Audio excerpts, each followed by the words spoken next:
Salam jemaat Tuhan yang terkasih, salam sejahtera untuk kita semua. Senang sekali hari ini kita berjumpa kembali dalam renungan Light of Revival. Harapan dan doa saya Bapak Ibu Saudara semua ada dalam keadaan yang baik di hari yang baru ini. Kita akan merenungkan firman Tuhan hari ini dan tema yang akan kita renungkan yakni Back to the Bible. Saudara yang terkasih, ketika kita mendengar tema ini, apa yang ada di pikiran saudara? Reformasi. Ya, benar sekali. Itulah semboyan, itulah kalimat yang selalu digaungkan oleh Bapak Reformator kita, Martin Luther. Dan reformasi itu sudah terjadi pada tanggal 31 Oktober tahun 1517. Dan tahun ini kita merayakan hari reformasi yang ke-507 tahun. Sudah 5 abad lebih reformasi itu terjadi. Tapi saudara terkasih, pertanyaannya, masih adakah reformasi di dalam gereja-gereja Kristen masa kini? Nah saudara terkasih, back to the Bible, kembali kepada Alkitab. Dan ada satu firman Tuhan yang mendasari renungan kita pada hari ini, terambil dari 2 Timotius pasal 3 ayat yang ke-16. Demikian bunyi firman Tuhan. Segala tulisan yang diilhamkan Allah memang bermanfaat untuk mengajar, untuk menyatakan kesalahan, untuk memperbaiki kelakuan, dan untuk mendidik orang dalam kebenaran. Nah saudara terkasih, firman Tuhan ini adalah ketegasan yang Paulus tuliskan kepada anak rohaninya Timotius. Paulus mengatakan bahwa Timotius dari kecil dia sudah diajarkan tentang kitab suci oleh ibunya juga oleh omanya. Kitab suci yang menjadi standar dasar kehidupan mereka, baik oleh ibunya, baik oleh omanya, dan untuk Timotius sendiri. Dan karena itu ketika Timotius ada di dalam pelayanan, maka hal ini juga tidak boleh dia abaikan, membaca, merenungkan, dan melakukan firman itu dalam kehidupan mereka. Kalau kita bertanya, mengapa demikian? Inilah alasannya. Kita bisa lihat di dalam 2 Timotius 3 ayat 16 ini. Segala tulisan yang diilhamkan Allah bermanfaat untuk mengajar.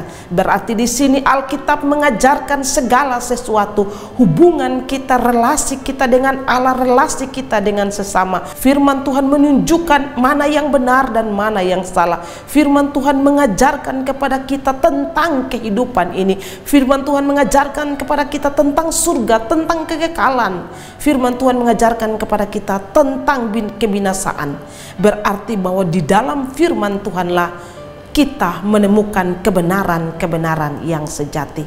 Kitab suci juga bermanfaat untuk menyatakan kesalahan. Berarti kesalahan kita bukan karena pandangan umum, bukan karena tradisi, tapi kesalahan itu ditunjukkan dari Alkitab. Itu berarti standar hidup kita, mana yang benar, mana yang salah, itu diatur dengan firman Tuhan, dan kita hendaknya mentaati firman Tuhan yang menunjukkan mana yang salah dan mana yang benar.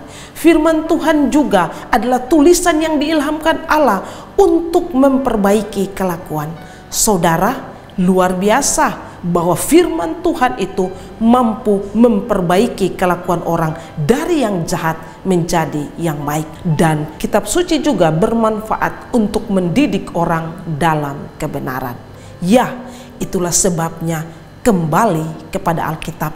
Kita harus merenungkan firman Tuhan, menggali firman Tuhan secara lebih mendalam, sehingga kita menemukan kebenaran-kebenaran sejati. Dan kebenaran itu yang menuntun seluruh kehidupan kita, seluruh langkah kita, di mana saja kita pergi, berada, melayani, dan bekerja. Karena itu saudara terkasih, besok tanggal 31 gereja-gereja Kristen akan mengingat dan memperingati hari reformasi. Karena itu saudara terkasih, mari kita kembali kepada firman Tuhan, bukan saja kita mendengar renungan-renungan praktis, tetapi bagaimana kita mau menghidupi firman Tuhan, menggali, meneliti firman Tuhan lebih dalam, hingga kita menemukan kebenaran yang sejati. Biarlah firman Tuhan hari ini dan hari reformasi yang akan kita rayakan pada besok 31 Oktober menjadi pengingat bagi kita bahwa Alkitab menjadi standar hidup kita. Kita kembali untuk merenungkan, membaca, merenungkan dan melakukan firman itu dalam hidup kita hari lepas hari.